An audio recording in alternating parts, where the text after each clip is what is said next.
கேந்திரமும் கோணம் நன்று சுகமாக வாழ்ந்திருப்பன் காடி உள்ளோன் சொல்லுகிறேன் சுயகவிதை மாமன் விருத்தி சொர்ண நிலம் உள்ளவனா மாலை கூரே அப்படின்னு முடிச்சிருக்கிறாரு.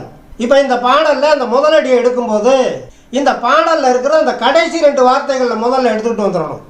இது செய்யுள் இலக்கணத்தில் கொண்டு ஊட்டு பொருள் அப்படிங்கிற வகையில் வரும். முதல்ல இருந்து படிச்சுக்கிட்டே வந்தோம்னா ஒன்றுமே புரியாது.